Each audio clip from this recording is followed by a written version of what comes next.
Welcome back to my channel, Faceless Raw here, ang inyong host. Maraming salamat po sa lahat ng mga umantabay, nanood, at nagbigay ng komento sa ating comment section. Lahat po na binabasa natin at dyan po tayo kumukuha ng ating kaalaman sa ating pong ginagawang vlogging. Kaya naman po sa totoo lang mga kaibigan, no? Ito yung mga sir, nagsalita na agad si sir, oh. Hindi pa nga po ito nagsisimula. Nagsalita si boss. Okay sir, okay boss, sadali lang po napindot. Okay, salamat po sa lahat ng mga na patuloy na nanonood at nagbibigay ng kanilang idea, no? Binabasa po natin 'yan at salamat, no, dahil I'm feeding from you and learning from you at lahat tayo ay patuloy na magkakaroon ng kaalaman in this age of information. Napakahalaga po ng mga bagay na dapat malaman natin para hindi po tayo mailigaw o mapahamak ni numan.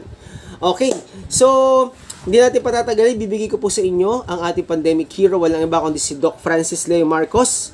At nais ko pong sabihin na ang ating philanthropy ay nananawagan po sa atin na ang ating pong party list na pag-uusapan natin ngayon mga kaibigan. At magbibigay po siya ng napakahalagang information, very important information to all our beloved Filipinos, mga kababayans natin, no, na nakikinig at nanonood ng video na to, ng vlog na ito. At dapat po na malaman natin ano ba yung party list, no? Bakit ba may party list, no? Yung napakahalaga po ng kanya sasabihin. Hindi ko na patatagalin, no? Bibigay ko na po sa inyo ang ating philanthropist, ang ating pandemic hero. Walang ba kundi si Doc Francis Leo Marcos. Ngayon, pag-usapan natin ano po ba yung party list at ano ba ang nagagawa Ayan. ng party list. Yan po ang tatalakayin natin ngayon. Katulad ko, ito ang party list ko. Ayun, no? PGMA.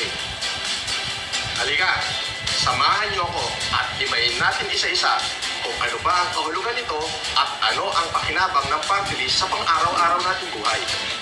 Samahan niyo ako. Katulad ng party list ko, ng LPGMA party list. Una, naipanalo ng LPGMA party list ang batas na RA 11592 o LPG Law na nagbabalik sa regulasyon ng LPG industry sa buong Pilipinas. Pinirmahan ito ni dating Pangulong Rodrigo Duterte noong 2021. Hangad ng batas na ito ang kaligtasan ng bawat tahanan at matigil ang pandaraya sa mga consumer na gumagamit ng LPG at ng iba pang petrolyo para sa ikauunlad ng ating bansa. Alam niyo ba, mga kapamilya, na marami rin sinusuportahang batas ang LPGMA party list patungkol sa mga micro, small, and medium business at job generation. Ito ay para umunlad ang ating ekonomiya at nasa ganun, bumagal ang inflation rate sa ating bansa. Mga kapamilya, at ngayong darating na 20 Congress of the Philippines, ang hangad ng LPGMA party list ay tanggalin naman ang excise tax sa lahat ng produktong petrolyo, hindi lamang sa LPG, kundi pati sa diesel at gasolina. Di ba napakaganda? Mababa ang gasolina, mas bababa ang transportasyon ng mga produkto galing probinsya patungong Maynila, magiging mura ang pagkain. Ayun. At iba pang pangangailangan ng taong bayan. Dito na tayo. Resulta nito ay malaking ginhawa at kapakipakinabang para sa lahat ng mga Pilipino. Dahil kasabay nito, nabababa ang presyo ng pagkain, pamasahe at mga delivery cost ng mga pangunahing produktong kailangan natin sa pang-araw-araw ng ating buhay. Sabi nga ng mga kasama ko na sila Alan at Arnett King, isa sa advokasya ng LPGMA party list ang pagrepasok o pagtanggal ng excise tax sa lahat ng petrolyo. Katulad halimbawa ng pagbawas ng 3 piso kada kilo para sa LPG, 6 na piso kada litro ng diesel, at 10 piso kada litro sa lahat ng uri ng unleaded o gasolina. Nang sa ganon, ay tuluyan na nating makamtan ang masaganang buhay. Katulad ng sinabi ko, yan po ay ilan lamang sa mga ginagawa ng party list.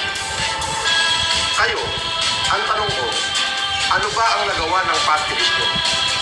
Pero ang party list ko, yan ang mga ginawa nito sa Pilipinas, lalo na nung pandemic.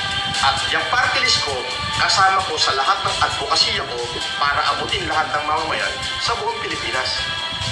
Ikaw, ano nagawa ng party list mo? Ano ang party list mo? LPGMA ang party list mo! Ayun. LPGMA party list number 136 sa balota. Bilang senador. Ayan guys Pero ibig sabihin, wag nating kalimutan ang ating party list. Teka muna. Okay, maraming salamat sa ating philanthropy. Walang iba kundi ang ating pandemic hero, Doc Francis Leo Marcos. No, talagang natutuwa ako kay Doc Francis sa kabila ng mga challenges na nangyayari sa kanya, no? Ay patuloy po siyang naglilingkod sa sa ating mga kababayan, no? Mamamayang mga Pilipino. Hindi lang tayo ang mga inabot, no, sa Metro Manila, hindi lang Metro Manila, no? Kundi I'm from Manila po, no? Paranaque po ako. Kundi mga provinces, no? Ang dami. At Luzon, Visayas at Mindanao ay nagkaroon na tayo dyan ng humanitarian at hindi natin alam, no? Kasama pala tong LPG MA kasama ni Doc Francis Leo Marcos sa kanya pong pag-humanitarian at napakarami nga ng kanilang mga ginawa, no? Napakaganda na, no? Kapag nakaupo na tayo doon, no? Meron tayong pumasok tayo, no, sa party list. Ang ganda po ng mangyayari, no? Bababa ang gasolina, yung diesel, lahat po 'yan ay magkakaroon ng effect, no? Napakahalaga lalong-lalo na doon sa mga nagninegosyo, no, for example, let's take for example yung mga businessman dito papuntang provinces, no? Maynila papuntang provinces, di ba?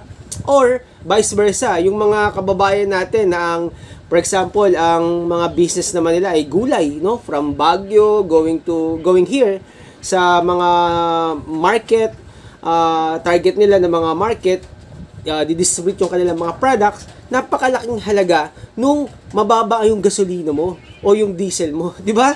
At sa lahat syempre ng mga may sasakyan, tayo mga Pilipino, gumagamit tayo, sumasakay tayo ng jeep, no? Bababa ang gasolina o ang diesel, no? Kaya kung ako sa inyo mga kaibigan, wag niyo pong kalimutan, no? Mga kababayan, mga kapamilya, no? Lahat ng FLM family at kung kayo nanonood, FLM family na rin po kayo. Okay? Isingit nyo po sa balota 136 LPGMA.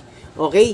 LPGMA po ang ating party list. 136 sa balota. Kaya nga po, patuloy po nating mahalin ang ating pandemic hero. Walang iba kundi si Doc Francis Leo Marcos. Isa po siyang philanthropist. Imagine, no? Ang daming matutulungan ng ating party list. Ang daming matutulungan ng ating pandemic hero. Ang daming matutulungan, aabutin ng mga Pilipino itong ating party list. Kaya po, nakakatuwa po, no? Huwag niyo po kalimutan this coming May, ang botohan at naniniwala tayo this 2025, magbabago yung buhay natin. No? So, salamat po sa lahat ng FLM family, sa lahat ng mga supporters, sa lahat ng patuloy na naniniwala sa passion at hikain ng ating pandemic hero na si Doc Francis Leo Marcos na isang philanthropy.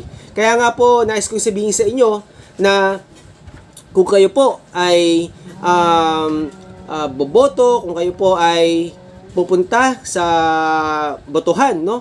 Ulitin ko po, bago tayo magtapos, huwag kalilimutan, ang ating party list ay LPGMA 136 sa balota. So maraming salamat po. Ito po si Faceless Ro. Salamat sa lahat ng mga nagmamahal sa ating pandemic hero. Walang iba kundi si Doc Francis Leo Marcos. At syempre ito nga pala si Faceless Ro na nagpapasalamat din sa lahat ng inyong pagmamahal. So kita-kita muli tayo sa ating panibagong episode dito lamang sa ating channel. Maraming salamat po. God bless everyone. Bye!